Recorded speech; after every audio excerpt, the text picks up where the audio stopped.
Okay all right, कैसे हैं सभी लोग? Good evening. Okay, welcome to let's crack foundation and NTSC. आज हम क्या पढ़ने वाले हैं? सो बेसिकली अगर आपने पिछले 2 लेक्चर्स नहीं देखे हैं ट्रिग्नोमेट्री के, जिसके अंदर ठीक है, जिसके अंदर हमने ट्रिग्नोमेट्री की शुरुआत की है, हमने ट्रिग्नोमेट्री ये जो चैप्टर है ना, ये पूरा का पूरा इंट्रोडक्शन टू ट्रिग्नोमेट्री जो है वो खत्म कर दिया है। ठीक है, इंट्रोडक्शन जो टू ट्रिग्नोमेट्री जो चैप्टर है वो पूरा इंट्रोडक्शन टू ट्रिग्नोमेट्री, ये पूरा का पूरा चैप्टर जो है वो खत्म कर दिया गया है। ठीक है, trigonometry, this chapter has been finish. इस चैप्टर की हमने वो वाली एक्सरसाइज भी थोड़ी सी कर ली है जो कि डिलीटेड है, वो वाला पोर्शन भी हम लोगों ने कर लिया है जो कि डिलीट कर दिया गया है। लेकिन आज हम बात करने वाले हैं एप्लीकेशंस ऑफ ट्रिग्नोमेट्री के बारे में। सो बेसिकली यार सिंपल सी बात है कि जब तक किसी चीज़ का एप्लीकेशन हमें पता नहीं है, भाई साहब ये हम पढ़ क्यों रहे हैं, इसको रियल लाइफ में अप्लाई कैसे करना है, जब तक हमें ये नहीं पता चलेगा कि हमें ये सब चीज़ों को अप्लाई कैसे करना है, then it is not worth studying, right. और ट्रिग्नोमेट्री तो एक इतनी बड़ी चीज़ है, मतलब एक इतना बड़ा एरिया कवर करती है हमारी पढ़ाई का। So why not just study applications also. हम लोग पढ़ सकते हैं एप्लीकेशंस भी। तो आज हम पढ़ने वाले हैं ट्रिग्नोमेट्री के एप्लीकेशंस।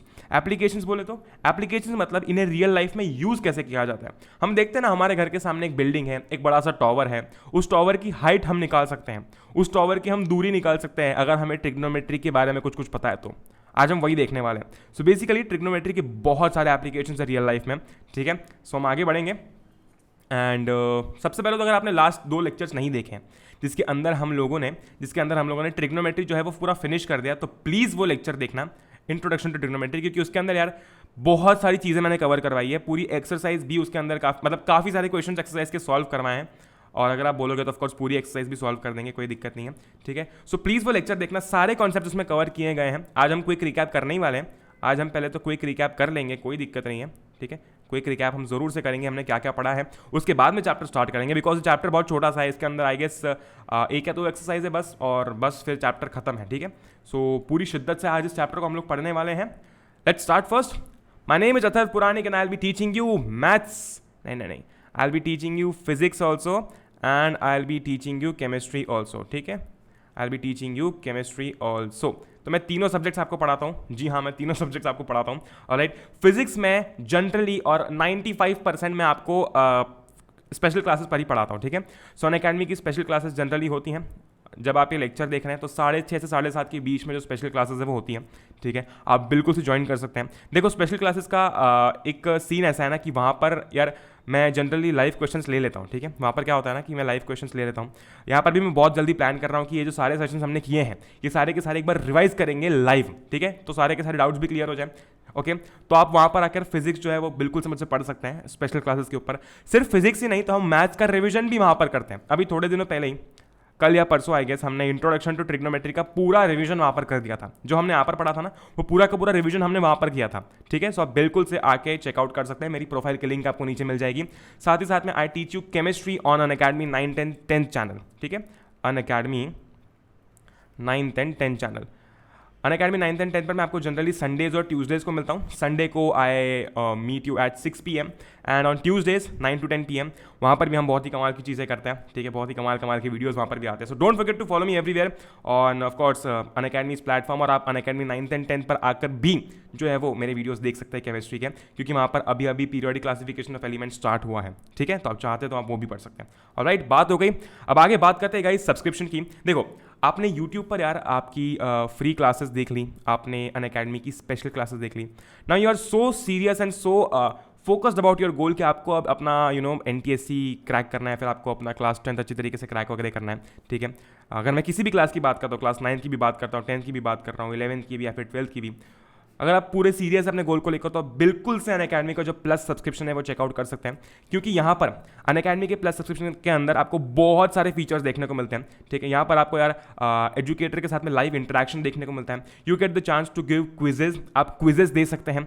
साथ ही साथ में वहाँ पर आपको लीडर बोर्ड देखने को मिलते हैं कि यार आपने जो आंसर्स दिए हैं वो सही है नहीं है, और जो कॉम्पिटिशन चल रहा है वहाँ पर आपकी पोजीशन क्या है। खैर देखो, किसी से कंपेयर नहीं करना चाहिए, बट स्टिल आपको पता चल जाता है। ऑलराइट, इसी के साथ साथ you get to analyse your self कि यार मैंने जो गलतियाँ की है, मतलब आपको वहाँ पर लाइव एनालिसिस भी देखने को मिलता है कि वहाँ पर जो मैंने गलतियाँ की हैं तो वो मैं कैसे करेक्ट कर सकता हूँ, आप वो भी बिल्कुल से वहाँ पर जो है वो चेकआउट कर सकते हैं। ठीक है, तो बहुत सारे प्लान्स हैं यहाँ पर। अगर मैं बात करता हूँ 12 और 24 मंथ्स की, तो आपको काफ़ी हैवी डिस्काउंट देखने को मिलता है। और साथ ही साथ में इतना ही बहुत नहीं था, तो अगर आप 24 मंथ्स का प्लान लेते हैं तो आपको वो पड़ता है 18,900 में। ठीक है, कैसे? अगर आप मेरा प्रोमो कोड AP01 यूज़ करेंगे तो। सो बेसिकली ये प्राइस थी, लेकिन आपने जब AP01 यूज़ किया, इसको अप्लाई किया, ठीक है, तो आपको और 10% डिस्काउंट इस पर देखने को मिल गया।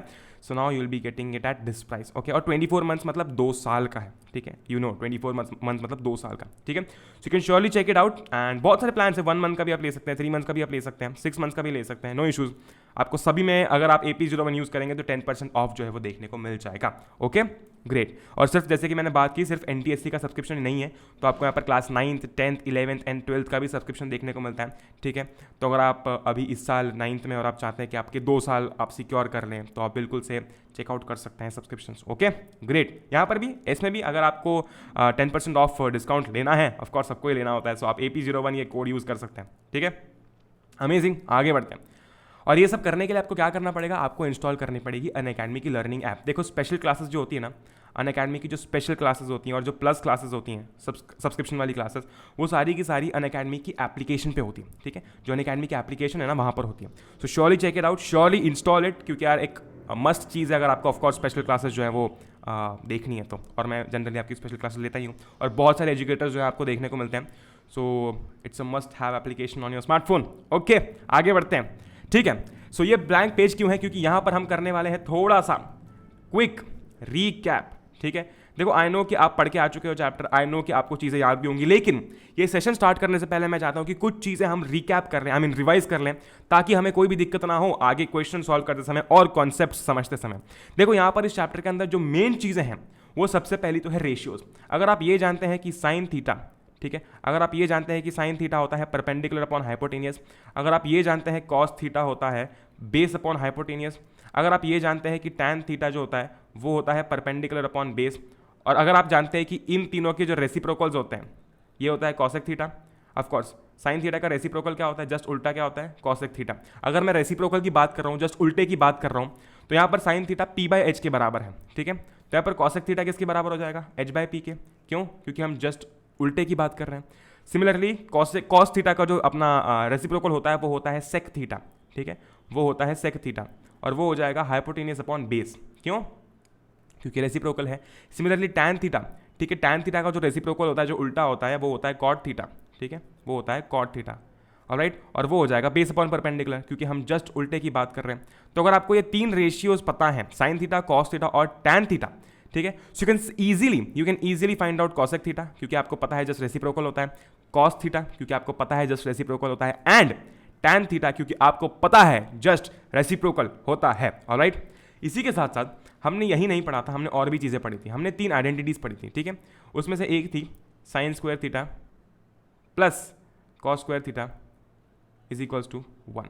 ठीक है, ये एक ऐसी आइडेंटिटी है जो कि यार बहुत जगह यूज़ होती है। ऐसा नहीं है कि बाकी की 2 बची हुई आइडेंटिटीज़ यूज़ नहीं होती हैं। ठीक है, ज़रूर से कमेंट करके बताना कि वो बची हुई 2 आइडेंटिटीज़ कौन सी है जिसकी मैं बात कर रहा हूँ। लेकिन ये जो आइडेंटिटी है ना, ये बहुत ज़्यादा यूज़ होती है, क्योंकि जनरली यार हम क्या करते हैं, जब भी हमसे क्वेश्चन जो है वो हम सॉल्व कर रहे होते हैं और कभी कभी बीच में हम अटक जाते हैं, तो बहुत सारी बार ना चीज़ों को, जैसे अगर टैन थीटा कहीं पर आ गया, ठीक है, और आपका आंसर नहीं आ रहा है, ठीक है, तो अगर हम टैन थीटा को sine theta by cos theta लिख सकते हैं। राइट, तो कभी कभी ऐसा होता है कि कन्वर्जन करने के बाद में आंसर्स निकल जाए। ठीक है, तो ये बहुत इंपॉर्टेंट है कि हम ये जानें कि टैन थीटा जो होता है वो sine theta upon cos theta होता है। अब अगर tan theta sine theta upon cos theta है तो कॉट थीटा क्या हो जाएगा?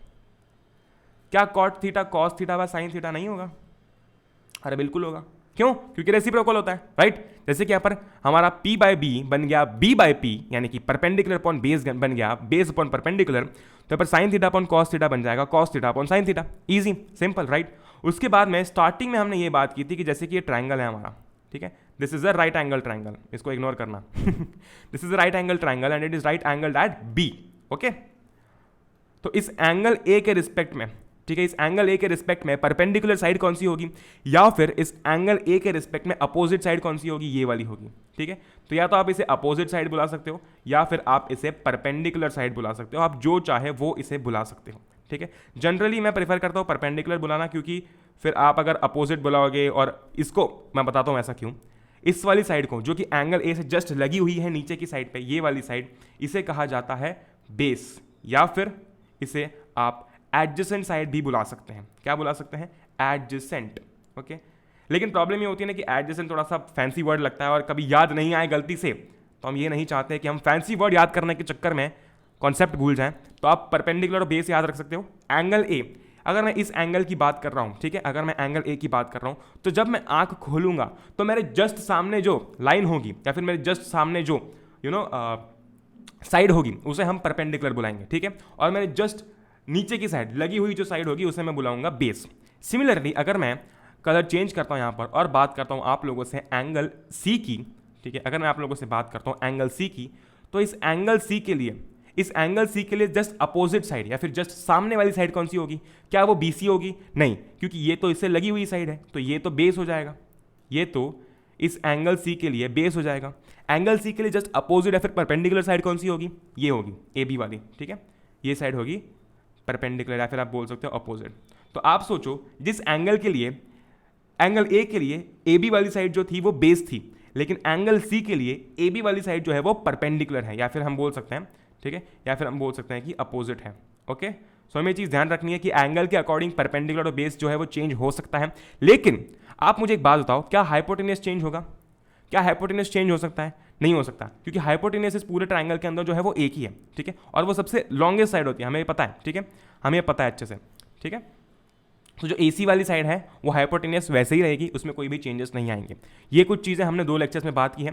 साथ ही साथ हमने ये भी बात की है कि साइन 90 माइनस थीटा जो होता है, ठीक है, साइन 90 माइनस थीटा जो होता है वो होता है कॉस थीटा। ऑल्दो ये जो आपकी एक्सरसाइज है इसे बोला गया है कि हटा दिया जाएगा, हटा दिया गया है मतलब, बट फिर भी मैं चाहता हूँ यार कि पढ़ लेते हैं, ज़्यादा कुछ बड़ा टॉपिक नहीं है लेकिन काफ़ी काम आता है बाद में, ठीक है। सिमिलरली यार अगर sine 90 minus theta cos theta है तो cos 90 minus theta sine theta होगा, ठीक है, cos 90 minus theta sine theta होगा। अब ये क्यों होता है, कैसे होता है, इसका पूरा प्रूफ जो है मैंने आपको लास्ट लेक्चर के अंदर दिया हुआ है, ठीक है। अगर मैं बात करता हूँ tan 90 माइनस थीटा की, ठीक है, tan 90 माइनस थीटा कितना हो जाएगा? tan 90 माइनस थीटा हो जाएगा कॉट थीटा, ठीक है, tan 90 माइनस थीटा हो जाएगा cot theta. Similarly cosec 90 minus theta कितना हो जाएगा? कोसेक 90 माइनस थीटा हो जाएगा सेक थीटा। ओके, तो फिर भैया cot 90 minus theta tan theta होगा ना? बिल्कुल। Similarly sec 90 minus theta cosec theta होगा। ऑलराइट, तो ये 3 चीज़ों के बारे में हमने बात की थी, तो ये कुछ चीज़ें हैं जो कि हमने रिकैप कर ली हैं अभी। Alright, and now let us move to the topic, let us move to the topic that we are going to study, that is some applications of trigonometry, ठीक है। तो इसमें हम पढ़ने क्या वाले हैं? इसमें हम पढ़ने वाले हैं कि how trigonometry is used in real life, और साथ ही साथ में हम ये भी बात करेंगे कि आपके पेपर में या फिर आपकी एग्जाम में हमें तबाही कैसे मचानी है, ठीक है। हम कुछ क्वेश्चंस करेंगे साथ ही साथ में, कोई दिक्कत नहीं, हम क्वेश्चंस भी करेंगे। So this is the next trigonometry chapter in your book. इसके बाद में आपका पूरा का पूरा जो ट्रिग्नोमेट्री है वो खत्म हो जाएगा। Okay, so celebrate celebrate, of course celebrate कैसे करेंगे? क्वेश्चन सॉल्व करके करेंगे, ठीक है। ये रिकैप देख लिया आप लोगों ने, आगे बढ़ते हैं। हाइट्स एंड डिस्टेंसेस, तो बेसिकली इस चैप्टर को हम हाइट्स एंड डिस्टेंसेस भी बोल सकते हैं। आप सोचो, ये कुछ मत देखो अभी, ये कुछ मत देखो, हमको कुछ पता ही नहीं है, ठीक है। आप सोचो कि एक इंसान यहाँ पर खड़ा हुआ है, ठीक है, this is Bunty, alright, this is Bunty and Bunty standing over here. Okay, Bunty के सामने एक फ़ोन का टॉवर है, ठीक है, ये फ़ोन का टॉवर है। ओके, दिस इज फ़ोन का टॉवर, ये लाइन बना दो यहाँ पे, ठीक है, दिस इज फ़ोन का टॉवर। ओके, बंटी अगर टॉप पे देखेगा, ठीक है, तो बंटी की लाइन ऑफ साइट कुछ ऐसी जाएगी, मतलब अगर बंटी टॉप पे देख रहा है, बंटी अगर इस पोल के टॉप पे देख रहा है तो वो कुछ ऐसा देखेगा, तो उसकी साइड कुछ ऐसी जाएगी ना, राइट। मतलब सीधी सी बात है, अगर बंटी कुछ ऐसा देख रहा है, टॉप पे देख रहा है, जैसे कि मैं अगर यहाँ पर सामने वाली बिल्डिंग देखता हूँ तो मुझे ऐसा देखना पड़ेगा, राइट, करेक्ट। ओके, अब अगर मैं वहाँ से अपने जो मतलब अपना जो विजन है वो नीचे लेकर आता हूँ, ठीक है, तो जो जस्ट सामने वाली लाइन आएगी वो कुछ ऐसी होगी, ठीक है, वो कुछ ऐसी होगी। ग्रेट, मतलब मैं इतना पोर्शन ढंग से देख पा रहा हूँ, राइट। मतलब सीधी सी बात है यार, अगर आप कोई बिल्डिंग देखते हो, ठीक है, अगर आप नीचे खड़े हो और आप कोई बिल्डिंग देखते हो तो आपको पहले तो ऊपर से देखने पड़ता है, फिर आप नीचे देखते हो, ठीक है। सो बेसिकली आप जब ऊपर देख रहे होते हो तो आप कुछ ऐसे एंगल पर देख रहे होते हो, ठीक है। अगर मैं मान लेता हूँ कि ये यहाँ तक आपकी नज़र जा रही है, मतलब आप इतना पोर्शन देख पा रहे हो एक बिल्डिंग का, ठीक है, तो यहाँ से लेकर तो यहाँ तक आपकी नज़र जाती है, मतलब आप ऐसा देखोगे I might be looking very funny here, but seriously अगर हम विजुअलाइजेशन करते हैं, ठीक है, तो हम कोई चीज़ देखते हैं और ऐसे देखते हैं, सो बेसिकली जो एंगल है वो बढ़ता जाता है, ठीक है। अगर हमको टॉप देखना तो हमें एंगल बढ़ाना पड़ेगा। सो ये जो लाइन होती है जिससे हम ये टॉप देख रहे हैं, अब बात कर रहे हैं इस टेक्स्ट की। The line of sight is the line drawn from the eye of an observer to the point in the object viewed by the observer. मतलब आप सोचो कि आप एक बिल्डिंग का टॉप देख रहे हो, जैसे कि मैंने बोला इस टावर का टॉप देख रहे हो, तो ऑफकोर्स आपको ऐसा देखना पड़ेगा, और वो उसे लाइन ऑफ साइट कहते हैं, ठीक है। लाइन ऑफ साइट क्या होती है? जो कि आपकी आंख से, आपकी आई से उस टॉप पॉइंट तक हम बनाएंगे। अगर मान लेते हैं कि ये एक बिल्डिंग है, ये एक बिल्डिंग है, ओके, ये एक बिल्डिंग है, और आप यहाँ पर खड़े हैं, आप यहाँ पर खड़े हैं, ठीक है। आप टॉप पॉइंट नहीं देख रहे, आप ये वाला पॉइंट देख रहे हैं, फिर भी तो आपकी जो आंख है, ठीक है, आपकी जो आंख है वहाँ से इस पॉइंट तक जो लाइन बनेगी, ठीक है, इस पॉइंट तक जो लाइन बनेगी उसे हम कहते हैं लाइन ऑफ साइट, ठीक है, उसे हम कहते हैं लाइन ऑफ साइट, ओके। और ठीक है, एंगल ऑफ एलिवेशन क्या होता है? ये नया सा टर्म लग रहा है। The angle of elevation of the point is the angle formed by the line of site with the horizontal, ठीक है, जस्ट सामने की साइड, ठीक है, ऐसी हम हॉरिजॉन्टल बनाएंगे, ऐसी हम हॉरिजॉन्टल बनाएंगे हमारी, ऑफकोर्स हम ऐसी एक हॉरिजॉन्टल बनाएंगे सामने की साइड। हॉरिजॉन्टल मतलब ऑफकोर्स ये वर्टिकल होता है, ये हॉरिजॉन्टल होता है, ठीक है, सबको पता है। तो ये जो हॉरिजॉन्टल है, ठीक है, ये हॉरिजॉन्टल के साथ में ये लाइन ऑफ साइट जो एंगल बनाती है, इसे हम कहते हैं एंगल ऑफ, इसे हम कहते हैं एंगल ऑफ एलिवेशन, ठीक है, इसे हम कहते हैं एंगल ऑफ एलिवेशन। अब एंगल ऑफ एलिवेशन क्यों कह रहे हैं? क्योंकि हम हॉरिजॉन्टल से ऊपर की साइड देख रहे हैं, ठीक है, हम हॉरिजॉन्टल से ऊपर की साइड देख रहे हैं, तो एलिवेशन है। जब अगर कोई ब्रिज जो है ऐसा है और इस ब्रिज को ऐसा कर दिया जाता है तो वो ब्रिज एलिवेट होता है, ऊपर की साइड उठ रहा होता है। Similarly the angle of elevation of the point viewed is the angle formed by the line of site with the horizontal. कहने का मतलब इसका ये है, जैसे कि हम ये फिगर देखते हैं, ठीक है, ये बहुत ही छोटा सा आदमी है, ठीक है, बहुत ही छोटा सा आदमी है, लेट अस से this is Bunty, this is Bunty, okay. Bunty क्या कर रहा है? बंटी इस टावर का टॉप पॉइंट देख रहा है, इस टावर का टॉप पॉइंट देख रहा है, ठीक है, ग्रेट।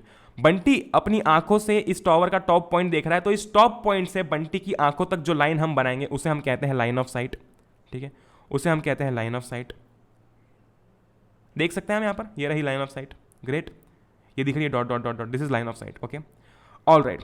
ये लाइन ऑफ साइट, ठीक है, ये लाइन ऑफ साइट हॉरिजॉन्टल के साथ में जो एंगल बनाएगी। अब हॉरिजॉन्टल क्या होगा? ऑफ कोर्स सर, अगर ये ग्राउंड है, ठीक है, और इंसान यहाँ पर खड़ा है, इंसान यहाँ पर खड़ा है, ठीक है, तो हॉरिजॉन्टल ये तो होगा नहीं, ये तो एक टेढ़ी लाइन हो गई। हॉरिजॉन्टल क्या होगा? हॉरिजॉन्टल कुछ ऐसा होगा, कुछ ऐसा होगा, ठीक है। तो और मान लेते हैं कि ये हमारा, चलो ये हटाओ, ठीक है, ये हटाओ, कंफ्यूजन हो जाएगा नहीं तो। ये इंसान है, ठीक है, और ये टावर है, ठीक है। अगर कोई इंसान यहाँ तक है टावर, ठीक है, ये ज़मीन के नीचे खड़ा हुआ है ये एक्स्ट्रा बन गया है, अगर मैं रब करने जाऊँगा तो पूरा रब हो जाएगा, ऐसे समझना है इसको। चलो छोड़ो, let me try it, okay. ये इंसान खड़ा है, ठीक है, ये इंसान खड़ा है यहाँ पर, ये इतना बड़ा टावर है, इतना बड़ा टावर है, ऑलराइट, ग्रेट। ये इंसान यहाँ पर रास्ते पे खड़ा है, ये रास्ता है हमारा, ठीक है, ग्रेट। ये टॉप पॉइंट को इंसान देख रहा, तो अभी हमने देखा कि जो पॉइंट हम देख रहे हैं उस पॉइंट से लेकर तो हमारी आंख तक जो लाइन बनेगी उसे हम कहेंगे लाइन ऑफ साइट। तो कुछ ऐसी बन जाएगी लाइन ऑफ साइट, इसमें कोई दिक्कत है, कोई दुविधा? कोई दुविधा नहीं है हमें, ठीक है, ग्रेट, ऑलराइट। अब हॉरिजॉन्टल क्या होगा? ऑफ कोर्स है जो स्ट्रेट लाइन बनाएगा, ये जो स्ट्रेट लाइन बनेगी, जस्ट सामने जो लाइन बनेगी, हम भले ही देख नहीं रहे हो लेकिन हॉरिजॉन्टल तो स्ट्रेट ही बनेगी ना। ये हॉरिजॉन्टल, ये वर्टिकल, ये हॉरिजॉन्टल, ठीक है, तो हॉरिजॉन्टल स्ट्रेट ही बनेगी। अब हॉरिजॉन्टल जो है वो हम कह सकते हैं कि शायद पैरेलल होती है ग्राउंड से कि नहीं होती है, पैरेलल होती है कि नहीं होती है, इसके बारे में हम लोग आगे फाइंड आउट करेंगे। तो ये एक क्वेश्चन है आपको कि जो हॉरिजॉन्टल होगी वो पैरेलल होगी या नहीं होगी। वैसे तो काफ़ी ईजी सा क्वेश्चन है बट स्टिल, पैरेलल और नॉट, टेल मी दिस, आगे जाके समझ ही जाएंगे हम। वैसे है तो बहुत ही बच्चों वाला question but still tell me this, okay. So यहाँ पर इस हॉरिजॉन्टल से ये लाइन ऑफ साइट जो एंगल बना रही है, क्योंकि आप सोचो ना, अगर आप ऐसे देख रहे हो और आप बिल्डिंग का टॉप देख रहे हो, ठीक है, तो आपकी मुंडी, आपका जो चेहरा है वो ऐसे ऊपर की साइड जा रहा है, आपकी आंख भी ऊपर की साइड जा रही है, राइट। तो आप उस हॉरिजॉन्टल से ऊपर की साइड जा रहे हो, तो ये जो एंगल है इसे हम कहते हैं angle of elevation. This is called angle of elevation, alright, angle of elevation, great. तो ये हमने बात कर ली कि एंगल ऑफ एलिवेशन क्या होता है और लाइन ऑफ साइट क्या होता है। आगे बढ़ते हैं, ठीक है। मान लेते हैं कि हम किसी बिल्डिंग पे खड़े हैं और उस बिल्डिंग से, ठीक है, ये रही बिल्डिंग, ये बिल्डिंग की बालकनी में हम खड़े हैं, ठीक है, ये बिल्डिंग की बालकनी है, यहाँ पर बंटी खड़ा है, दिस इज बंटी, और नीचे से एक कार जा रही है, ठीक है, नीचे से एक कार जा रही है, ये ऐसी कुछ कार जा रही है। I know I am very bad at drawing but still एक टायर जो है वो थोड़ा सा पिचक गया है, ठीक है। अब बंटी, ठीक है, अब बंटी क्या कर रहा है, अब बंटी जो है, बंटी इस कार को देख रहा है। तो क्या थी लाइन ऑफ साइट, क्या थी लाइन ऑफ साइट, हमने क्या पढ़ा था, line of sight is the light, नहीं, line of sight is the sight, I am so sorry, line of sight is the line that is drawn from the eye of the viewer to the point, या फिर to the point on the object. जैसे कि यहां पर हमने देखा था, यहां पर इस टॉवर का टॉप पॉइंट ये इंसान देख रहा था, ठीक है, ये टॉप पॉइंट इंसान देख रहा था, तो ये पॉइंट हो गया इस पूरे ऑब्जेक्ट के अंदर जिसे ये इंसान देख रहा है। तो इस पॉइंट से आंख तक जो लाइन बनेगी उसे हम कहेंगे लाइन ऑफ साइट। सिमिलरली यहां पर क्या होगा, अगर इस कार को देखना है, इस कार को अगर बंटी देख रहा है और उसकी आंख से हमें एक लाइन बनानी है, तो कैसे बनाएंगे, ऐसे बनाएंगे, तब जाके तो बंटी ये कार देख रहा है। अगर बंटी सामने देख रहा होता तो बंटी कार नहीं देख पाता। ओके, ग्रेट, अमेजिंग, ठीक है। अब यहां पर अगर मुझे हॉरिजॉन्टल बनाना है, अब सोचो यार, इसके लिए इस इंसान के लिए, इस बंटी के लिए हॉरिजॉन्टल लेवल कौन सी है, उसके जस्ट सामने होगी, ठीक है। तो हॉरिजॉन्टल लेवल ऐसी होगी, हॉरिजॉन्टल लेवल ऐसी होगी। अब ऐसी क्यों नहीं है हॉरिजॉन्टल लेवल, क्योंकि हम उसके जस्ट सामने की बात कर रहे हैं, उसकी हॉरिजॉन्टल लेवल की बात कर रहे हैं। अब अगर मैं इस डायग्राम में भी देखता हूं तो ये जो लड़की यहां पर खड़ी है और ये नीचे फुटबॉल देख रही है, राइट, ये हॉरिजॉन्टल लेवल उसके जस्ट सामने बनाई है, उसके जस्ट सामने बनाई है, क्योंकि उसके लिए वो हॉरिजॉन्टल लेवल है, ठीक है। अगर कोई इंसान टॉप पे खड़ा है तो उसके लिए हॉरिजॉन्टल लेवल उसके सामने वाला होगा, ठीक है, उसके लिए उसका हॉरिजॉन्टल लेवल उसके सामने वाला होगा। ग्रेट, ये हॉरिजॉन्टल लेवल हो गया। ओके, अब हॉरिजॉन्टल लेवल से उसे कितना नीचे देखना पड़ रहा है, हॉरिजॉन्टल लेवल से वो ऊपर देख रहा है क्या, अगर वो ऊपर देख रहा होता तो एंगल ऑफ एलिवेशन होता, ठीक है। अगर वो हॉरिजॉन्टल लेवल से ऊपर देख रहा होता तो एंगल ऑफ एलिवेशन होता, लेकिन वो हॉरिजॉन्टल लेवल से नीचे की साइड देख रहा है तो ये एंगल ऑफ डिप्रेशन हो जाएगा, ठीक है, ये एंगल ऑफ डिप्रेशन हो जाएगा। हमेशा याद रखना, हमेशा याद रखना कि अभी मैं इसका एक एग्जांपल बताता हूँ। ये इंसान यहाँ पर खड़ा है, ठीक है, नीचे की साइड खड़ा है, इस इंसान की हॉरिजॉन्टल लेवल कौन सी, यानी कि जस्ट सामने की साइड वो क्या देख सकता है, तो वो इसकी हॉरिजॉन्टल लेवल हो जाएगी, ये उसकी हॉरिजॉन्टल लेवल है, ठीक है। अगर कोई इंसान यहाँ पर टॉप पे खड़ा है बालकनी में, ठीक है, यहाँ पर खड़ा है, तो उसके लिए हॉरिजॉन्टल लेवल कौन सी हो जाएगी, उसके जस्ट सामने, ठीक है। तो हॉरिजॉन्टल लेवल यार उसके जस्ट सामने वाली ऐसी लेवल, ठीक है। अब अगर इस इंसान को ये पॉइंट देखना है तो उसे हॉरिजॉन्टल लेवल से ऊपर की साइड देखना पड़ेगा। अगर ऊपर की साइड देखना पड़ेगा तो बनता है एंगल ऑफ एलिवेशन, ठीक है, ये एंगल ऑफ एलिवेशन बन जाएगा। सोचो ना, मतलब ये हॉरिजॉन्टल लेवल थी और अब ऊपर की साइड देखना है तो ये ऑफ कोर्स ऊपर की साइड जा रहे हैं हम, so this is angle of elevation, ठीक है, एलिवेशन। और अगर मैं बात करता हूँ इस बंटी की, ये जो बंटी यहाँ पर खड़ा है, अगर उसे यहाँ पर रखी हुई कार देखनी है, ठीक है, अगर उसे यहाँ पर रखी हुई कार देखनी है, ओके, सो उसे उस हॉरिजॉन्टल लेवल से नीचे देखना पड़ेगा, तो नीचे देखना पड़ेगा तो उसकी लाइन ऑफ साइट कुछ ऐसी जाएगी। ग्रेट, हॉरिजॉन्टल लेवल से ये जो एंगल बनता है इसे हम एंगल ऑफ डिप्रेशन कहते हैं, ठीक है। हॉरिजॉन्टल लेवल के नीचे लाइन बन रही है तो एंगल ऑफ डिप्रेशन बनता है, ठीक है, एंगल ऑफ डिप्रेशन बनता है DEP, ठीक है। और अगर ऊपर की साइड बन रही है तो एंगल ऑफ एलिवेशन बनता है। इतनी बात हम समझ चुके हैं, अमेजिंग, ग्रेट। आगे बढ़ते हैं, आगे बढ़ते हैं, ठीक है। तो ये थोड़ा सा यहाँ पर ऊपर नीचे हो गया, but we are still able to read this. A tower stands vertically on the ground, ठीक है भाई साहब, ये रहा tower, okay. From a point on the ground, मतलब ये ग्राउंड है हमारा, दिस इज आवर ग्राउंड, ठीक है, this is our ground, great. From a point on the ground which is 15 metre away from the foot of the tower. Tower का foot कौन सा है, मान लेते हैं ये टॉवर का टॉप पॉइंट है, सो दिस इज B, और मान लेते हैं कि टॉवर का नीचे वाला पॉइंट है, दिस इज A, और ये टॉवर का फुट है, टॉवर का फुट मतलब टॉवर का सबसे नीचे वाला पॉइंट, ठीक है। क्या बोला गया है, from a point on the ground which is 15 metre away from the foot of the tower, 15 metre away, तो मान लेते हैं कि ये यहाँ पे कुछ तो भी वो पॉइंट होगा, 15 मीटर अवे की बात की जा रही है, this is 15 metre, okay, this is 15 metre, all right. The angle of elevation of the top of the tower is found to be 60 degree, ठीक है, okay. The angle of elevation of the top of the tower is found to be 60 degree, यानी कि इस point से ground में, मतलब ground के इस पॉइंट से टॉवर के टॉप तक, टॉवर का टॉप कौन सा हो जाएगा, ये हो जाएगा। तो एक लाइन ऑफ साइट बना दूं मैं, कोई खड़ा नहीं है यहाँ पर, मान लेते हैं कि चीटी देख रही है, ठीक है। चीटी अगर देख रही है तो ऑफकोर्स चीटी की हाइट कितनी है, चीटी की हाइट तो बहुत ही नेग्लिजिबल है ना, तो हम चीटी की हाइट जो है उसको निगलेक्ट कर सकते हैं, ठीक है। तो मान लेते हैं चीटी देख रही है यहाँ से, ठीक है, चीटी, मान लेते हैं चीटी देख रही है, ठीक है। चीटी ने कितना एंगल ऑफ एलिवेशन बनाया, ग्राउंड से ऊपर की साइड 60 डिग्री, ठीक है, मतलब वो टॉवर देख रही है, टॉवर का टॉप देख रही है, सो हॉरिजॉन्टल से, ग्राउंड लेवल से उसने ऊपर की साइड कितना एंगल बनाया, 60 डिग्री बनाया। अब हमें क्या फाइंड आउट करना है, हमें फाइंड आउट करनी है कि टॉवर की हाइट कितनी है। ठीक है, मैंने थोड़ी देर पहले ही बताया था कि हमें ये जो ट्रिग्नोमेट्रिक रेशियोज है कितने काम आएंगे। ओके, सो मेरे पास में बेस है, अगर मैं देखता हूँ तो ये पूरा ट्रायंगल बन चुका है। ठीक है, अब हम ट्रायंगल के साथ में डील करने वाले हैं। तो इस ट्रायंगल का हमारे पास में बेस है, हमारे पास में बेस है कितना है, 15 मीटर। इस ट्रायंगल की हाइट हमें निकालनी है, या फिर इस टॉवर की हाइट हम बोल सकते, कुछ भी बोल दो, टॉवर की हाइट हमें निकालनी है। हमें एंगल ऑफ एलिवेशन दिया गया है, या फिर हमें इस ट्रायंगल का एक एंगल पता है। ठीक है, ओके, ग्रेट, अमेजिंग। कितना है, 60 डिग्री है, 60 डिग्री है। ओके, अच्छा मुझे एक बात बताओ, अगर ये टॉवर होता, इस टॉवर से अगर मुझे ग्राउंड पे कोई चीज़ देखनी होती, ठीक है, ग्राउंड पे कोई चीज़ देखनी होती तो कुछ ऐसी लाइन ऑफ साइट बनती, और बोला जाता है कि एंगल ऑफ डिप्रेशन 60 डिग्री है, तो इसकी हॉरिजॉन्टल लेवल पहले तो हम बनाएंगे, ये हॉरिजॉन्टल लेवल हो जाएगी। एंगल ऑफ डिप्रेशन 60 डिग्री है, मतलब ये एंगल 60 डिग्री है।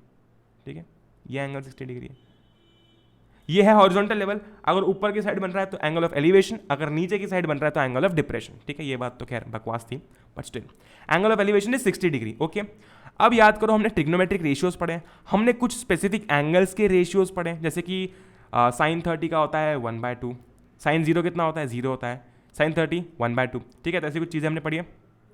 ग्रेट, तो अगर मैं यहाँ पर देखता हूँ तो मुझे परपेंडिकुलर निकालना है, बेस मेरे पास में है। ठीक है, मुझे परपेंडिकुलर निकालना है और बेस मेरे पास में है। ठीक है, तो अगर अभी मान लेते हैं हम, एक चीज़ मैं बताता हूँ। ठीक है, मान लेते हैं कि हमें यहाँ पर बेस दिया होता, ठीक है, एंगल दे दिया होता और हाइपोटेन्यूस दे दिया होता। ठीक है, तो हम वो वाला फॉर्मूला लगाएंगे जिसमें ये दोनों चीज़ें आती हैं, इसमें ये दोनों चीज़ें आती हैं। अब जैसे कि यहाँ पर हमें क्या निकालना है, परपेंडिकुलर निकालना है। दिया क्या हुआ है, हमें बेस दिया हुआ है। ठीक है, यानी कि हमारे साथ में परपेंडिकुलर की बातें हमें करनी है, हमें बताना है कि परपेंडिकुलर कितना है, बेस हमें दे दिया गया है। ठीक है, और एंगल भी हमें दे दिया गया है। ठीक है, ऐसा कौन सा ट्रिग्नोमेट्री का टर्म था या फिर रेशियो था जिसमें परपेंडिकुलर और बेस आ रहा था, क्या वो टैन था? टैन थीटा क्या होता है, परपेंडिकुलर अपॉन बेस होता है। ठीक है, सो अगर मैं टैन थीटा यहाँ पर लगा दूँ, टैन थीटा कितना हो जाएगा, टैन थीटा हो जाएगा यहाँ पर perpendicular P by B। Great, amazing. ठीक है, मतलब अगर मैं थीटा की जगह पर 60 रख दूँ तो कोई दिक्कत, क्योंकि ऑफकोर्स हमें 60 डिग्री दे दिया गया है। Tan 60 is equals to P by B, perpendicular upon base. ठीक है, टैन 60 कितना होता है, याद करो टेबल के अंदर, टैन 60 होता है √3। ठीक है, तो मैं टैन 60 की जगह पर √3 लिख दूँ, एक सॉलिड वैल्यू आ गई मेरे पास में। Great, amazing. Perpendicular upon base, क्या परपेंडिकुलर है? नहीं, वो तो निकालना है, तो सिर्फ P रख दूंगा यहाँ पर। क्या बेस है मेरे पास? बिल्कुल है, कितना है, 15 मीटर। ग्रेट, अब परपेंडिकुलर निकल जाएगा, क्रॉस मल्टीप्लाई कर दूँ तो ये हो जाएगा 15 √3 इज इक्वल्स टू परपेंडिकुलर। यानी कि ये जो हाइट है टॉवर की, अब ये पूरा गणित हमने कर लिया। ठीक है, ये पूरा गणित हमने कैसे किया है, ट्रायंगल के माध्यम से। लेकिन जब हम आंसर लिखेंगे तो कैसे लिखेंगे, दी हाइट, ठीक है, the height of the tower is found out to be HEIGHT, height of the tower is found out to be 15 √3 metre. क्योंकि क्वेश्चन में देखो, क्वेश्चन में जो हमसे पूछा ना, हमें आंसर भी उस फॉर्मेट में देना पड़ेगा, भले ही हम इसे सॉल्व ट्रायंगल से कर रहे हैं। लेकिन पूछा क्या गया है, हमें पूछा गया कि हाइट क्या है टॉवर की, हाइट कितनी हो जाएगी, 15 √3 मीटर। क्यों? क्योंकि हमारा परपेंडिकुलर जो है वो 15 √3 निकल कर आया है। ओके, अभी मैं देख लूँ लेक्चर ज़्यादा लंबा तो बन नहीं रहा, नहीं तो पता चला कि लेक्चर बहुत ज़्यादा लंबा बन रहा है और हमारा काम हो नहीं पा रहा है। जस्ट अ सेकेंड,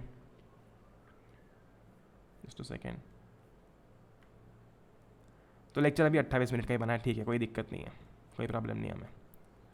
ऑलराइट, सो कितना हो जाएगा, ये हो जाएगा 15 √3। आ गई बात समझ में? हमें क्या पता चला, हमने सबसे पहले तो ये देखा कि भाई साहब एक टॉवर जो है वो ग्राउंड पर वर्टिकली स्टैंड करता है। ठीक है, उसके बाद हमें बोला गया है कि from a point on the ground, ये जो ग्राउंड है उस ग्राउंड पे एक पॉइंट से जो कि उस टॉवर के फुट से 15 मीटर की दूरी पे है, यानी कि ये जो पॉइंट था, ठीक है, जिसको हमने मान लिया था C, let me just take you back here. Okay, हमने इस पॉइंट को कुछ माना नहीं था, लेकिन इसको मैंने बोल दिया C। ठीक है, तो ये जो C वाला पॉइंट था वो टॉवर के फुट से, टॉवर के नीचे वाले पोर्शन से 15 मीटर की दूरी पे था। हमें एंगल ऑफ एलिवेशन भी दे दिया गया, हमें पूछा गया कि इसकी हाइट कितनी है टॉवर की, तो हमने निकाल ली 15 √3। ओके कोई दिक्कत इसमें किसी को, कोई परेशानी नहीं, आगे बढ़े, अगला क्वेश्चन करते हैं, ठीक है।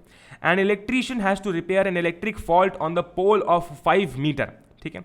So basically on the pole of height 5 metre, तो ये जो पोल दिख रहा है यहाँ पर, ये जो पोल दिख रहा है, ये जो पोल यहाँ पर दिख रहा है वो है 5 मीटर का। अभी मैं कुछ कलाकारी नहीं कर रहा हूँ, अभी पूरा क्वेश्चन पढ़ते हैं।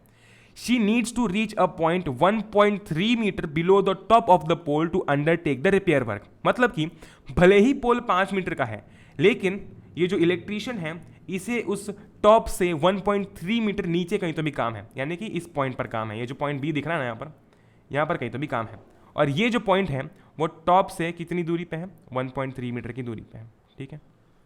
ग्रेट।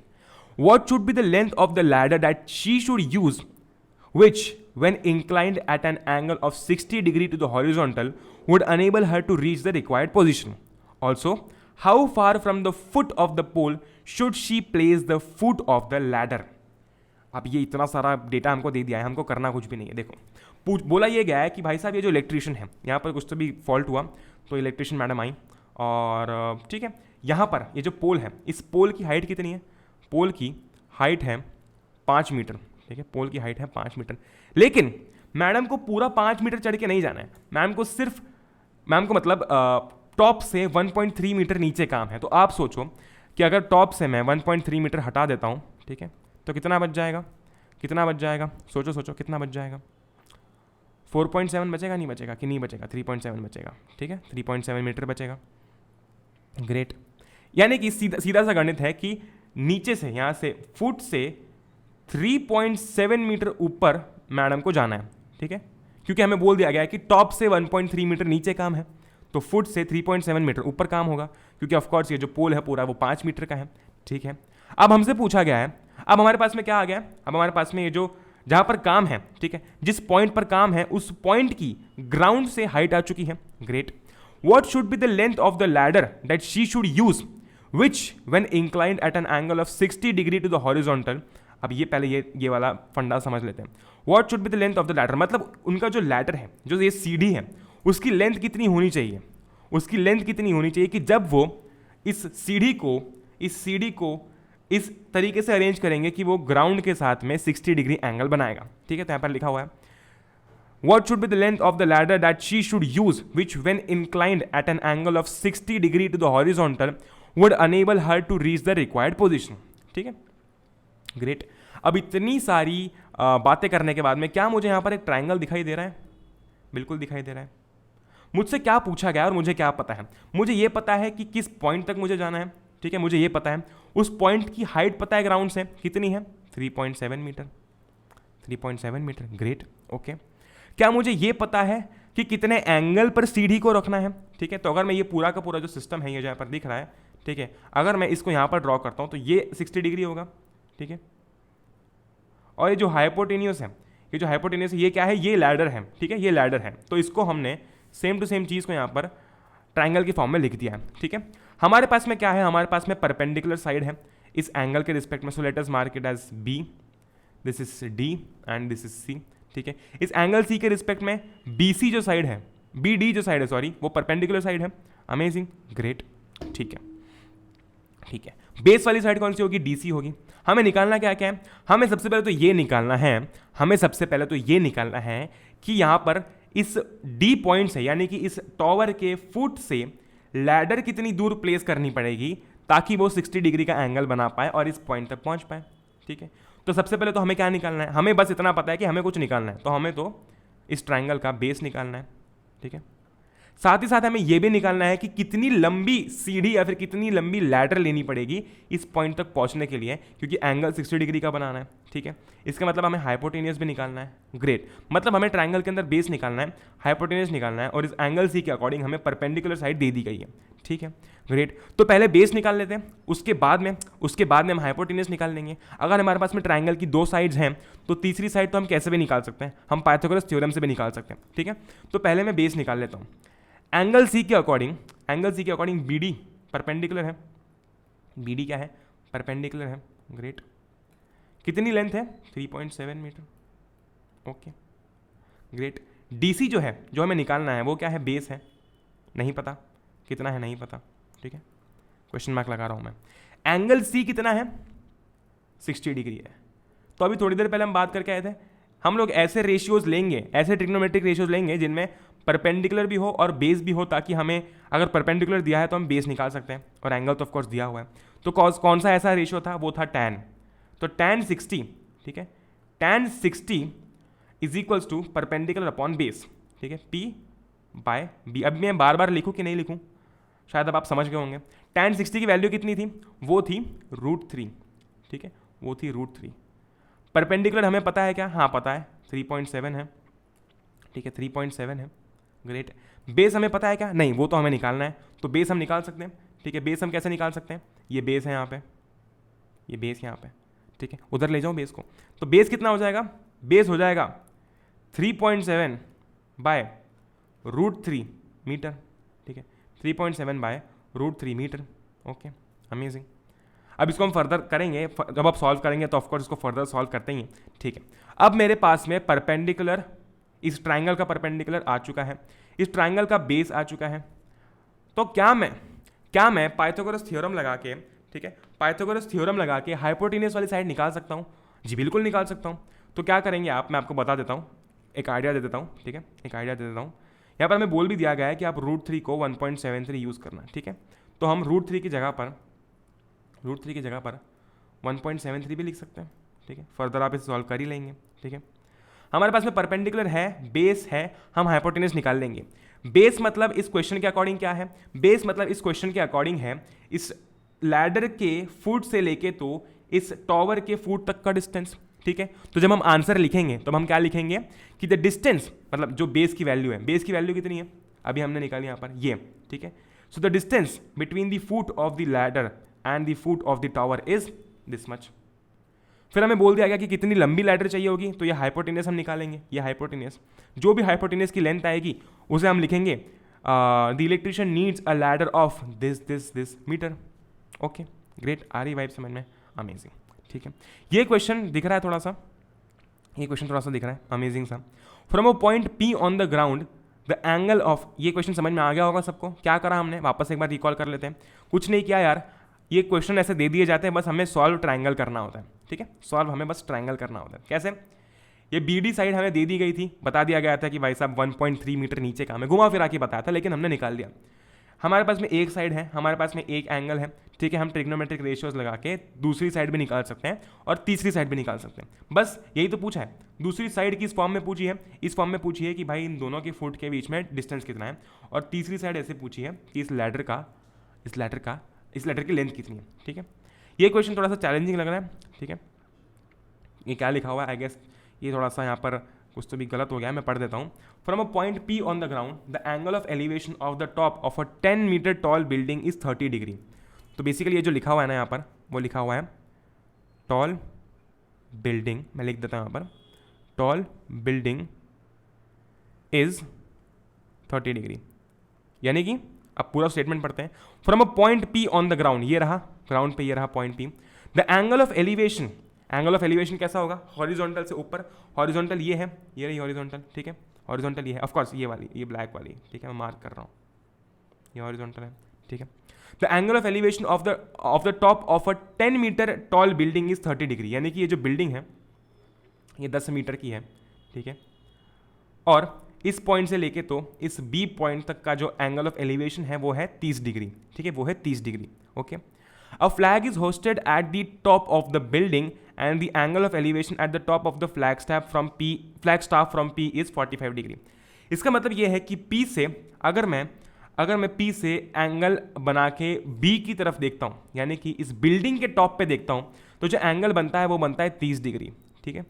लेकिन अगर वही मैं उस बिल्डिंग के टॉप पे लगे हुए फ्लैग के इस पॉइंट पे देखता हूँ, तो जो एंगल मैं बनाऊंगा वो बनाऊंगा 45 डिग्री, ठीक है। मुझसे पूछा गया है कि इस फ्लैग स्टाफ की लेंथ कितनी है, ठीक है, मुझसे पूछा गया है कि इस फ्लैग स्टाफ की लेंथ कितनी है और इस बिल्डिंग की डिस्टेंस कितनी है, ओके, ठीक है, ओके। हमें बेसिकली क्या पूछा गया है, find the length of the flag staff and the distance of the building from the point P, यानी कि इस पॉइंट से इस पॉइंट तक का हमें डिस्टेंस निकालना है कि ये जो PD है, ये PD डिस्टेंस कितना है। अब PD अगर मैं ध्यान से देखता हूँ तो एक ट्राइंगल का हाइपोटेनियस है, ठीक है, एक ट्राइंगल का हाइपोटेनियस है, ठीक है, तो सबसे पहले हम क्या करते हैं यार, सबसे पहले हम निकाल लेते हैं इस पॉइंट P से इस बिल्डिंग तक का डिस्टेंस, यानी कि इस पॉइंट P से बिल्डिंग जो है वो कितनी दूर है। ठीक है, तो सबसे पहले हम क्या करेंगे देख लेते हैं एक बार, just a second. Find the length of the flag staff and the distance of the building from the point P। Okay great. अब वापस से मुझे एक चीज़ पता है कि इस बिल्डिंग की हाइट कितनी है, 10 मीटर है। तो ये अगर मैं ट्राइंगल को रीड्रॉ करूँगा यहाँ पर, सिर्फ छोटे वाले ट्राइंगल को, तो कुछ ऐसा सा बन जाएगा 30 डिग्री। ठीक है, ये बिल्डिंग की हाइट कितनी, 10 मीटर। सिर्फ छोटे वाले ट्राइंगल को देखना अभी। ठीक है, 10 मीटर। हमें पूछा गया है सबसे पहले तो कि ये पॉइंट P है और ये पॉइंट A है। ठीक है, ये पॉइंट P और ये पॉइंट A है। इस पॉइंट P से इस पॉइंट A की डिस्टेंस कितनी है, मतलब इस पॉइंट P से बिल्डिंग कितनी दूर है। वापस से वही गणित, वापस से वही चीज़। भाई साहब एंगल दे दिया गया है, एक साइड दे दी गई है, ट्रिग्नोमेट्रिक रेशियो लगा के तीसरी साइड हम निकाल सकते हैं। यहाँ पर भी हम परपेंडिकुलर अपॉन बेस यानी कि tan थीटा लगा सकते हैं। ठीक है, तो अगर मैं tan T की बात करता हूँ या फिर मैं बोलता हूँ tan 30, ठीक है, tan 30 is equals to 10/AP। Direct लगा दिया मैंने, क्योंकि 10 इस एंगल के अकॉर्डिंग ये वाला जो साइड है वो परपेंडिकुलर होगा। ठीक है, ये B वाला पॉइंट है, सॉरी। ठीक है, ग्रेट, अमेजिंग, ग्रेट। tan 30 की वैल्यू हमें पता है कितनी होती है, पता है कितनी होती है, tan 30 की वैल्यू होती है 1/√3। ठीक है, is equals to 10/AP। AP क्या है, AP उस पॉइंट P से इस बिल्डिंग तक का डिस्टेंस है। ठीक है, इस बिल्डिंग तक का डिस्टेंस है। ओके, AP कितना हो जाएगा, मतलब AP हो जाएगा 10√3। ठीक है, AP हो जाएगा 10√3, यानी कि इस पॉइंट P से इस बिल्डिंग तक का जो डिस्टेंस है वो है 10√3 मीटर। ठीक है, वो है 10√3 metre. Great, amazing, amazing, amazing. Okay, बढ़िया यार, बहुत ही सही चीज़ है। Okay great. अब मुझे क्या करना है, अब मुझे ये PD डिस्टेंस निकालना है, मतलब उस पॉइंट P से उस फ्लैग तक की डिस्टेंस कितनी है। ठीक है, ऐसी वाली डिस्टेंस, मतलब हॉरिजॉन्टल नहीं, सॉरी, ऐसी वाली डिस्टेंस। ठीक है, तो सबसे पहले अगर मुझे ये देखना है कि मुझे यहाँ पर हाइपोटेनस निकालना है, तो मैं सब हटा रहा हूँ। ठीक है, मैं सब हटा रहा हूँ। ठीक है, मुझे बस इतना पता है कि ये आ गया था मेरा 10√3। कैसे, अभी हमने सॉल्व किया ट्राइंगल, और ये था मेरा 10 मीटर, यानी कि ये जो इतना है, ये जो इतना है जिसे मैं अभी लाल से मार्क कर रहा हूँ, वो हो जाएगा 10 मीटर। अमेजिंग। ठीक है, amazing, amazing. Okay great. Okay, just a second. ठीक है, अभी अगर मुझे ये हाइपोटेनस निकालना है, ठीक है, अगर मुझे हाइपोटेनस निकालना है तो मुझे ये परपेंडिकुलर साइड के बारे में पता होना चाहिए कि नहीं पता होना चाहिए, या फिर मैं सीधे निकाल सकता हूँ? बिल्कुल सीधे निकाल सकता हूँ। क्यों? क्योंकि अगर मेरे पास में, देखो मेरे पास में बेस है, ठीक है, मेरे पास में बड़े वाले ट्रायंगल की बात कर रहा हूँ मैं, बड़ा वाला ट्रायंगल अब रीड्रॉ कर रहा हूँ। ठीक है, अब मैं बड़ा वाला ट्रायंगल रीड्रॉ कर रहा हूँ। ठीक है, ग्रेट। ओके, बड़े वाले ट्रायंगल में, ठीक है, बड़े वाले ट्रायंगल में एंगल कितना बन रहा है? 45 डिग्री। ठीक है, 45 डिग्री। अमेजिंग। ठीक है, अमेजिंग। P ये पॉइंट है, D ये पॉइंट है। क्या बात है? ठीक है, क्या बात है। मेरे पास में ये है बेस 10√3। ठीक है, मुझे हाइपोटेनस निकालना है, यानी कि मैं इसके अंदर बात कर रहा हूँ बेस की, मतलब बेस दिया हुआ है और मुझे निकालना है हाइपोटेनस। ठीक है, याद करो ऐसा कौन सा रेशियो है जिसमें बेस और हाइपोटेनस दोनों आते हैं? क्या वो कॉस थीटा है? क्या वो कॉस थीटा है? हाँ जी, बिल्कुल है। ठीक है, कॉस थीटा कितना होता है? बेस अपॉन हाइपोटेनस होता है, बेस अपॉन हाइपोटेनस होता है। तो अगर मैं कॉस 45 की बात करता हूँ, ऑफकोर्स ये 45 डिग्री है ना, कॉस 45 कितना हो जाएगा? बेस कितना है? 10√3। हाइपोटेनस पता नहीं, निकालना है हमें, निकालना है। ठीक है, निकालना है। ठीक है, कॉस 45 की वैल्यू कितनी होती है? 1/√2। ठीक है, ऐसा क्यों किया मैंने? क्योंकि हम लाइन वाइज जाते हैं ना। साइन थीटा, साइन 45 और कॉस 45 की वैल्यू सेम ही होती है। कितनी होती है? 1/√2। ठीक है, ग्रेट। 1/√2 यहाँ पर मैंने लिख दिया, इज इक्वल्स टू 10√3/h। बस अब क्या करूँगा, h इज इक्वल्स टू हो जाएगा 20√3। ठीक है, 20√3, यानी कि इस P से लेकर इस D तक का, इस P से लेकर इस D तक का जो हमारा डिस्टेंस है वो है 20√3, वो है 20√3। अगर मुझे कोई बोल दे, अगर मुझे कोई यही बोल दे कि अब आप मुझे ये बताओ कि ये फ्लैग का जो टॉप पॉइंट है, यानी कि ये जो फ्लैग का जो टॉप पॉइंट है ये इस बॉटम से, इस बिल्डिंग की बॉटम से कितना ऊपर है, तो क्या मैं निकाल सकता हूँ? बिल्कुल निकाल सकता हूँ। अगर इस ट्रायंगल के अकॉर्डिंग देखूंगा तो ये जो D वाला पॉइंट है, ये AD क्या है? AD परपेंडिकुलर है। ट्रायंगल में मेरे पास में हाइपोटेनस आ गया, मेरे पास में बेस आ गया, मेरे पास परपेंडिकुलर नहीं आ सकता, बहुत सारे तरीक़ों से आ सकता है, ठीक है। तो इस तरीके से जो है वो हमने चीज़ें निकाल ली, ठीक है। अगर कोई मुझसे पूछता है कि इस फ्लैग की लेंथ मुझे बताओ, इस फ्लैग की लेंथ कैसे निकालेंगे हम, इस फ्लैग की लेंथ कैसे निकालेंगे, ये जो फ्लैग स्टाफ है पूरा, इसकी लेंथ कैसे निकालेंगे, उसके बारे में बात कर लेते हैं, ठीक है। तो मेरे पास में ये है 20√3, ठीक है, ये है 10√3, ये है 10, ये इतना है 10। अब मुझे कोई बोले कि ये जो फ्लैग स्टाफ है पूरा का पूरा, यहाँ से लेकर यहाँ तक का, इसकी लेंथ बताओ, क्या मैं नहीं बता सकता? बिल्कुल बता सकता हूँ। कैसे बता सकता हूँ, देखते हैं, ठीक है। Okay, great, amazing. अब मुझे अगर इस बड़े वाले ट्रायंगल में, सबसे पहले तो मैं बड़े वाले ट्रायंगल के ये परपेंडिकुलर साइड निकाल लेता हूँ, ठीक है। ओके, ये है 45 डिग्री, फास्ट करते हैं अभी। ये 45 डिग्री है, बेस कितना है 10√3, ठीक है। परपेंडिकुलर ये है। ऐसा कौन सा रेशियो होता है इसमें परपेंडिकुलर और बेस दोनों आता है? टैन होता है। तो यहाँ पर टैन 45 लगा सकता हूँ मैं। Tan 45 is equals to perpendicular upon base कितना है वो 10√3 है, बेस कितना है वो 10√3 है। अमेजिंग, ठीक है, अमेजिंग। टैन 45 कितना होता है 1 होता है, तो 1 इंटू 10√3 हो जाएगा, 10√3 हो जाएगा परपेंडिकुलर, ठीक है। तो ये जो पूरा AD है, ये जो पूरा AD है ये कितना है, ये है 10√3, ठीक है, ये है 10√3। A से लेकर B तक कितना है 10 है। तो अगर मेरे पास में AD की वैल्यू है, ठीक है, अगर मेरे पास में AD की वैल्यू है, मेरे पास में AB की वैल्यू है, तो क्या मैं सब्ट्रैक्ट करके DB की वैल्यू नहीं निकाल सकता? अच्छा मुझे बताओ DB कितना होगा? अगर मैं AD में से AB को माइनस कर दूं, तो मेरे पास में DB नहीं आ जाएगा? बिल्कुल आ जाएगा, ठीक है, ग्रेट। AD की लेंथ कितनी अभी निकाली हमने, कितनी है 10√3, अमेजिंग, ठीक है। AB की लेंथ कितनी है, क्वेश्चन में दी हुई है 10, इसका आंसर कितना आ जाएगा, DB के बराबर आ जाएगा। तो ये कितना हो जाएगा, ये हो जाएगा 10√3 - 10, 100 में से कॉमन ले लेंगे, 10√3 - 1 मीटर, ठीक है। कोई दिक्कत, कोई परेशानी नहीं, ओके, ग्रेट। तो इस तरीके से हमने ये वाला क्वेश्चन भी सॉल्व कर लिया। अगले क्वेश्चन पे पढ़ते हैं, तो अगला क्वेश्चन है ही नहीं, ठीक है, अगला क्वेश्चन है ही नहीं, ओके।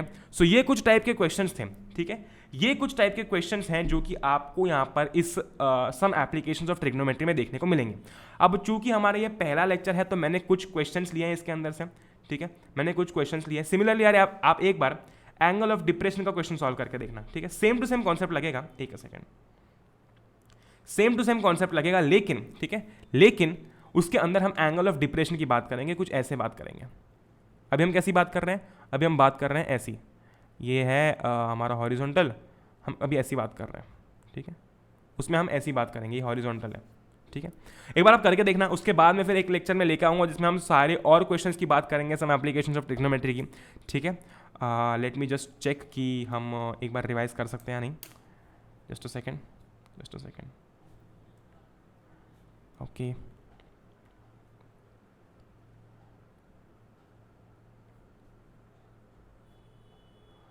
ओके, सो ये लेक्चर 48 मिनट्स का हो चुका है ऑलमोस्ट, ठीक है, कोई दिक्कत नहीं है, हम एक बार देख लेते हैं हमने क्या क्या किया, क्या क्या समझा, क्या क्या पढ़ा, ओके, ठीक है। सबसे पहले तो हमने क्या देखा, सबसे पहले हमने ये देखा कि कैसे भाई साहब कैसे हम इस चैप्टर के साथ में डील करने वाले हैं, क्योंकि ऑफ कोर्स जब हम इस चैप्टर को समझेंगे, पढ़ेंगे, तो हमें ट्रिग्नोमेट्रिक रेशियोज़ की ज़रूरत पड़ेगी। वो ट्रिग्नोमेट्रिक रेशियोज़ कुछ इस प्रकार है, ठीक है, वो ट्रिग्नोमेट्रिक रेशियोज़ कुछ इस प्रकार है, sine theta, cos theta, tan theta, cosec theta, sec theta, cot theta, ठीक है, ग्रेट। उसके बाद में यार आपके बुक के अंदर इंट्रोडक्शन टू ट्रिग्नोमेट्री चैप्टर के अंदर 0, 30, ठीक है, 45, 60 और 90 इन कुछ एंगल्स के लिए कुछ वैल्यूज स्पेसिफाइड हैं, कुछ वैल्यूज़ दी हुई हैं, ठीक है। तो वो जो वैल्यूज़ हैं वो हम याद करेंगे, जैसे कि मैंने लास्ट लेक्चर के अंदर बताया था कि यार आपके जो साइन, अगर आप साइन और टैन की याद कर लेते हो, ठीक है, तो बाकी सारी की सारी वैल्यूज़ करना आपके लिए हलवा है, ठीक है, ओके, याद कर लेना एक बार, उसको चिपका लेना अपने टेबल के ऊपर, ग्रेट, अमेजिंग। फिर हमने चैप्टर की बात की, हमने बात की कि एंगल ऑफ एलिवेशन क्या होता है, लाइन ऑफ साइट क्या होती है, हमने बात की कि एंगल ऑफ एलिवेशन क्या होता है, लाइन ऑफ साइट क्या होती है, और हॉरिजॉन्टल क्या होता है। हॉरिजॉन्टल पैरेलल होता है नहीं होता है, मुझे कमेंट करके बताना, ठीक है, ग्राउंड के साथ में हॉरिजॉन्टल पैरेलल होता नहीं होता, ठीक है। एंगल ऑफ एलिवेशन क्या होगा, मान लेते हैं कि इस पॉइंट पे पर्टिकुलर मुझे कोई चीज़ देखनी है और मैं यहाँ पर खड़ा हूँ, ठीक है, तो मेरी आँख से, मतलब मेरी आँखों से जो यहाँ पे इस ऑब्जेक्ट के साथ में फिर इस पॉइंट के साथ में जो मैं देखने वाला हूँ, ठीक है, तो जो लाइन बनेगी उसे हम कहते हैं लाइन ऑफ साइट, ठीक है, उसे हम कहते हैं लाइन ऑफ साइट, ठीक है, लाइन ऑफ साइट। ग्रेट, हमने बात कर ली कि एंगल ऑफ एलिवेशन क्या होता है। एंगल ऑफ एलिवेशन वो एंगल होता है जो कि हॉरिजॉन्टल लाइन ऑफ साइट के साथ में बनाता है। ओके ग्रेट, तो हमने एंगल ऑफ एलिवेशन की बात कर ली थी। अमेजिंग, आई एम सॉरी, ठीक है।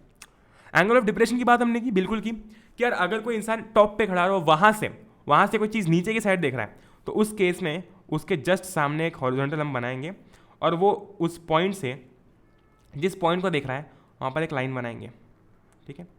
ये क्या हो जाएगा, ये हो जाएगा एंगल ऑफ डिप्रेशन, ये हो जाएगा एंगल ऑफ डिप्रेशन, ठीक है, ये हो जाएगा एंगल ऑफ डिप्रेशन। अमेजिंग, ठीक है, अमेजिंग, ग्रेट। फिर हमने तबाही प्रैक्टिस की जाए, मतलब तबाही प्रैक्टिस की हमने कैसे यार कुछ क्वेश्चंस के साथ में डील किया, ठीक है।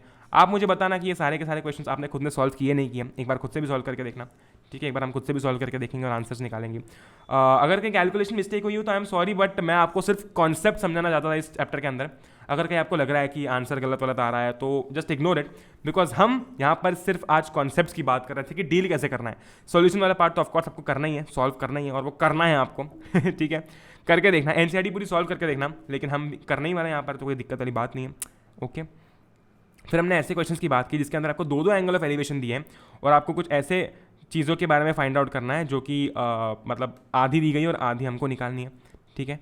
तो हमने ऐसे भी कुछ क्वेश्चंस के बारे में बात किया। ओके, सो बस यार इतना ही था ये चैप्टर इतना ही है, छोटा सा चैप्टर है। क्वेश्चन हम जरूर से करेंगे। आज रात को आपकी क्विज आने वाली है इसी चैप्टर को लेकर, तो ये जो कुछ हमने क्वेश्चंस किए हैं ना, ऐसे ही क्वेश्चंस हम लोग जो है वो आज रात को करने वाले हैं। तो आप एक बार एनसीईआरटी सॉल्व करना, रात को 9 से 10 आपकी एक क्विज होने वाली है। Don't forget to join that quiz, because in that quiz we will be doing this chapter, okay, some applications of trigonometry. Alright, great. तो बस यार इतना ही मुझे कहना था आप लोगों से। अगर मैं वापस से आप लोगों से बात करता हूँ कि मेरी क्लासेस कहाँ कहाँ होती हैं, तो आपको मेरी क्लासेस देखने को मिलती है स्पेशल क्लासेस पे अनअकैडमी के एप्लीकेशन पे। दूसरा मैं यहाँ पर आपको पढ़ाता ही हूँ मैथ्स, और तीसरा मैं आपको Unacademy 9th and 10th channel पे देखने को मिलता हूँ, ठीक है, ग्रेट। और एक चीज़, अगर आप लेना चाहते हैं सब्सक्रिप्शन, ठीक है, अगर आपने फ्री क्लासेस, स्पेशल क्लासेस सब कुछ देख लिया और आप चाहते हैं कि अब मैं पूरा सीरियस होकर अपने गोल की तरफ बढ़ूँ, तो आप यार फाउंडेशन एंड एनटीएससी का सब्सक्रिप्शन ज़रूर से ले सकते हैं, और ज़रूर से ले सकते हैं। यहाँ पर आपको बहुत सारे प्लान्स देखने को मिलते हैं, 1 मंथ का है, 3 मंथ का है, 6 मंथ्स का है, 12 मंथ्स का, 24 मंथ्स का। लेकिन 12 और 24 मंथ्स में आपको काफ़ी अच्छे डिस्काउंट्स देखने को मिलते हैं, काफ़ी अच्छे ऑफर्स देखने को मिलते हैं। ऑलराइट, और अगर आप उसी के साथ साथ मेरा प्रोमो कोड AP01 यूज़ कर लेंगे तो आपको एक्स्ट्रा 10% ऑफ देखने को मिलेगा, ठीक है। तो मतलब सोचो यार, एक्स्ट्रा 10% ऑफ आपको देखने को मिलेगा।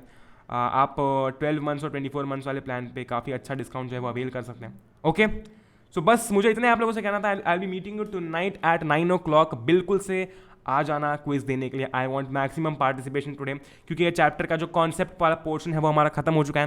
प्रैक्टिस आप एक बार करेंगे, फिर हम एनसीईआरटी सॉल्व करेंगे अगर आपसे प्रैक्टिस में कुछ दिक्कत हुई तो।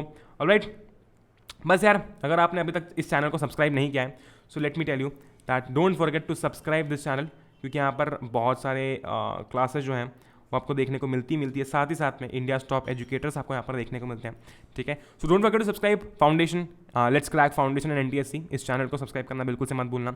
टेलीग्राम पर भी आपको लिंक मिल जाएगी ग्रुप की, तो आप जाकर फॉलो कर लेना। सारी प्लेलिस्ट जो है लेक्चर्स की वो आपको देखने को मिल जाएगी, बिल्कुल से आप चेकआउट जो है वो कर सकते हो। सो बस this is Atharva signing of.